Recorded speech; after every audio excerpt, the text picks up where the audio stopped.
аз шиг хувь тавилангийн замаар тэнгисийн оёр гүйц сэлэн аялах шиг тэмүүлэл дүүрэн өдрүүдийн эцшгүй нэгэн эрэлчин байх болно. Нэрийн хуудас. Нэрийн хуудас нэвтрүүлгийн эрхэм зочноор өнөөдөр шинжлэх ухааны технологийн их сургуулийн хэрэглээний шинжлэх ухааны сургуулийн ахлах багш доктор Хүдрийн Отгонд орж гэж эрхэм өргөдөн оролцож байна. Тэгэхээр сонсогчд маань бол энэ нэвтрүүлгийн зорилго агуулгыг бол одоо бүрэн хэдийнэ мэдж байгаа. Одоо сар болгон шинжлэх ухааны технологийн их сургуулийн залуу эрдэмтэн судлаачдыг өрн залдаг. Тэд маань одоо гадны хэл, соёл, одоо шинжлэх ухааны ололт нээлтүүдийг одоо их нутагтаа эх орондоо нутагшуулсан энэ сургууль одоо эрдэмийн их сайхан далаа болсон энэ өргөөнд оюутан залуучуудыг араасаа дагуулсан, өөрийн хувь амьдрал болоод ажил үйлсээрээ манлайлсан ийм сайхан эрхэм дайчин залуучууд эрдэмтэн багш нар оролцдог гэдгийг бол одоо хэдийнэ мэднэ. За тэгэхээр таны сургууль мэрэгчлээс энэ хоёулаа ярилцлага эхлэе гэж бодож байна. За баярлалаа. Ингээд BEM 94.1-ийн нэрийн хуудас нэвтрүүлэгт оролцож байгаадаа баяртай байна. Би 2000 онд Эрдэнэ хотын 10 жилийн 4-р сургууль төгсөөд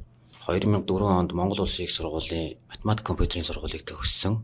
Сургуулаа төгснөөс хойш шинжлэх ухааны технологийн их сургуульд багшаараа ажиллаж байна. За 2006 онд шинжлэх ухааны технологийн их сургуулийн математикийн сургуульд магистр дүүргээд 2020 онд шинжлэх ухааны технологийн их сургуулийн хэрэглээний шинжлэх ухааны сургуульд докторийн зэрэгээ хамгаалсан байгаа. Шинжлэх ухааны технологийн их сургууль маань бол чадварлаг боловсон өвчин тэр дундаа одоо эх орны энэ үйлдвэрлэл бүтээн байгуулалтанд одоо гар бие оролцдог инженер техникийн ажилтнуудыг бэлддэг ийм их уурхай сургууль шүү дээ. Тэгэхээр энд одоо мөрд зэрэгцэн суралцж байгаа оюутан залуучуудыг замчлахад хамгийн түрүүнд ер нь бол хувь хүний сайхан туршлага байдаг л да. Суралцж энэ өгсүр замаар явж ирсэн одоо цол хэрэгмээ ахиулж байна, мэдлэг туршлагаан дээшлүүлж одоо царааг нь тэлж байна тийм ээ. Ингээд эзэмсэн мэрэгчлээ улам одоо тэтгэж тэлж өөрийгөө хөгжүүлж байгаа амжилтын гол нууцыг та юу гэж ер нь тодорхойлдог? За ер нь бол анх шинжлэх ухааны технологийн сургуульд багшаар ирэхэд бол тэр үед олон сайхан инженер математикийн тулгыг тавилдсан олон профессор багш нар бол ажиллаж байсан, одоо ч ажиллаж байгаа. За энэ багш нараас бол дагаж ажиллаж одоо эднэрийн туслахаар ажиллаж их зүйлийг бол сурч мэдж авсан. За тэгээд мэдээж математикийн хичээл бол суур боловсролын хичээл учраас шинжлэх ухааны технологийн их сургуульд 1-р курст анх элсэн орсон бүх оюутнууд үздэг. Тэгэхээр энэ оюутнуудад бол одоо цаашдаа оюутан болох, инженер болох энэ хөтч нь болдог. Анхны одоо ийм суур хичээл, ийм үүрэг хариуцлагатай багш нар байдаг. Ястал тийм тий. За энэ үүднээсээ бол нэлээд хариуцлагатай ажиллаж, нэлээд зүйлийг уншиж, судалж, оюутнуудад одоо шинэ мэдлэг өгөхөөр гэж хичээж ажилладаг. За энэ л одоо бидний энэ амжилт төрөх хамгийн одоо гол нууц бахаа л гэж бодож байна. За энэ математикийн одоо энэ суур мэдлэгийг төгс эзэмшүүлэхийн хажуугаар өөрөө бол бүтээл суурил хийж судалгаатай ажилдаг гэдэг. Танай багш нар бол ерөнхийдөө дандаа хөтөлбөр морьтнууд байдаг. Багшлагын хажуугаар дандаа судлаач гэж эрэл хайгуул дунд энэ амьдралынхаа он жилүүдийг одоо өнгөрүүлдэг шүү дээ. Зав зайгүй. За тэгэхээр энэ хоёул судалгааныхаа бүтээл рүү оръё. Хэдийнээс эхлэв одоо багшилж байгаа тэр чи одоо сайхан цараа хэлсэн байж таараа тийм ээ. Тодорхой бүтээлүүдийнхээ нэрийг дурдаад одоо бас зарим гадаадын одоо хэвлэлд сайхан нийтлүүлсэн одоо нэр хүнд олсон ийм сайхан цараатай бүтээлүүд ч зарим байгаа баг. За би бол хэрэглээний математикийг бол өөрөө сонирхож хичээлдэг. За хэрэглээний математик дотроо бол тооцоолон бодох математик гэж байдаг. За энэ бол манай энэ шинжлэх ухааны технологийн сургуулийн инженерийн одоо энэ профессор багш нарт бол нэлээд тохиолддог юм математикийн бодлогоодыг боддог юм салбар байгаа. Тийм учраас энийг их сонирхсон. Тэгээд сургуулаа төгснөөс хойш ийм бодлогоодыг бодоод Монгол Улсын их сургуулийн мөн одоо шинжлэх ухааны академийн математикийн хүрээлэнгийн профессор багш нарыг бол энэ чиглэлээр дагаж ажилласан. 2017 оноос хойш бол судалгааны ажлаа бүр нэлээд эрчимтэй хийж олон улсын сэтгүүд нэг 10 гаруй үйл бол одоогийн байдлаар хэвлүүлээд байгаа. За энэ өгүүлбэрүүдийн одоо хариуцагч корреспонд автораар бол ажилласан.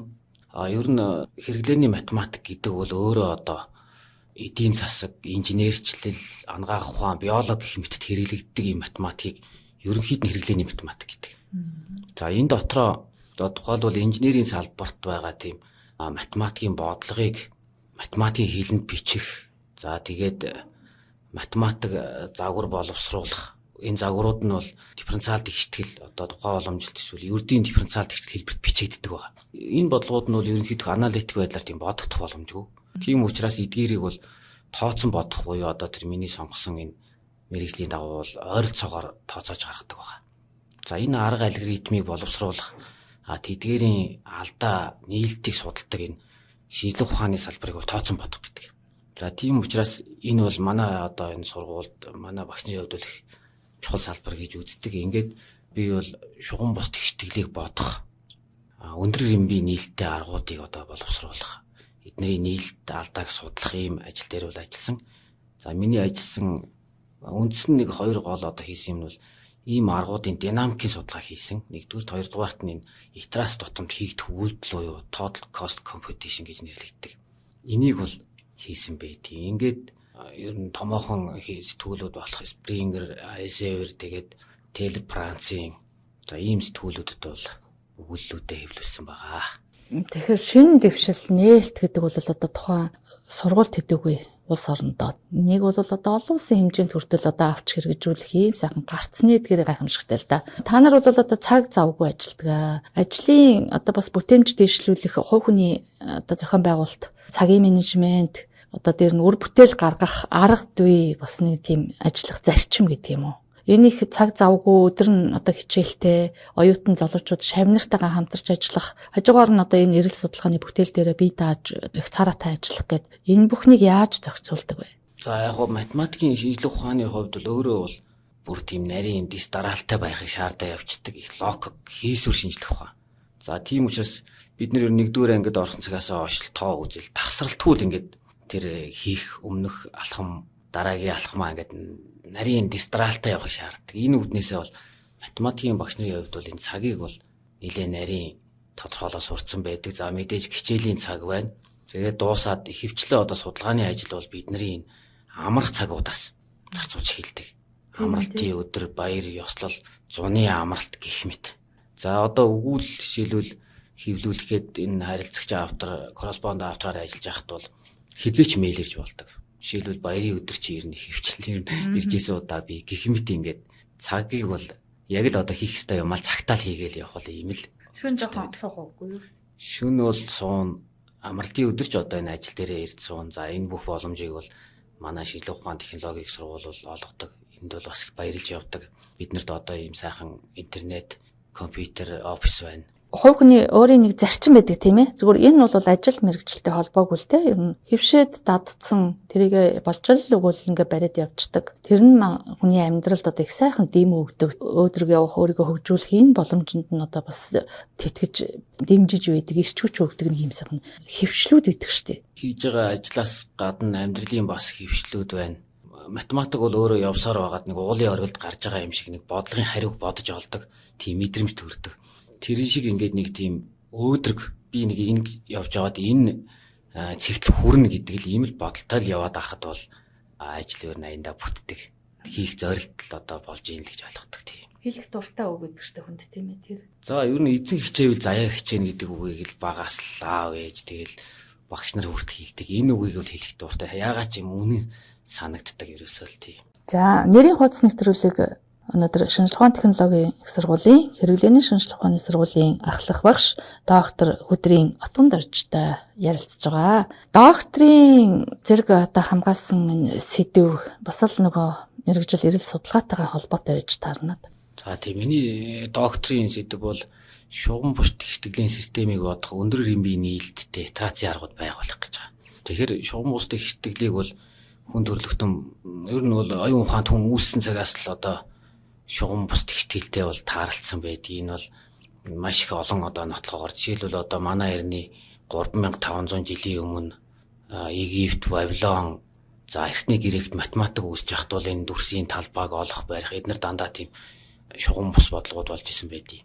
За гэх мэт ингээд явж байгаад 1669 онд Ньютон гэж Исаак Ньютон интеграл дифференциал тоглолыг боловсруулж явах явцдаа бол Ньютоны аргыг боловсруулсан байдаг. Шугам бус тэгштгэл бодох. За энэ арга маань явсаар байгаад ингээ өнөөдрийн хүртэл 300 гаруй жил хөгжсөн.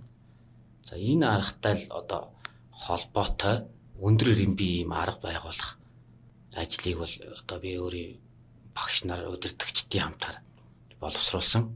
За энэ маань Ньютоны арга 2 дугаар эмбтэй байсан бол бидний шинэ арга 8 дугаар эмбийн нийлэлттэй болж энэ маш хурд 8 дахин хурдан бодно гэсэн үг. За энэ аргыг боловсруулж одоо олон улсын сэтгүүлд хэвлүүлээд байгаа.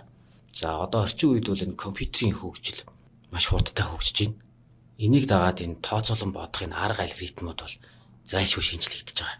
За энэ үндслээр бол бид нар энэ судалгааны ажлыг бол хийж өндөр үр дүнд бол хүрээд байгаамаа. За мөн манай инженерийн салбарт ч гэсэн хөвчлэн одоо энэ математик, инженерийн процесс, инженертэй холбоотой бодлогуудыг математикийн загварт оруулахад бол дан шугам биш одоо бодлогоор шилждэг. Амьдрал өөрөө тийм шугам биш байдаг. Тийм учраас энийг бодох одоо ийм өндөр эмбтэй энэ нийлтийн хурд сайтай ийм аргууд бол зайлшгүй шаардлагатай. Тэгэхээр энэ аргуудыг бол бид нар одоо амьдрал практикаас урхан гарсан энэ асуудлаас үндэслэж бол хийсэн байнамаа.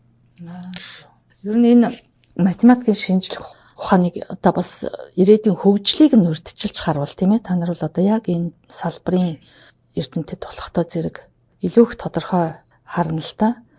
Түр хэллээ шүү дээ, тооцооллын юмд бол маш их өөрчлөлт дэвшил гарч байна гэдэг.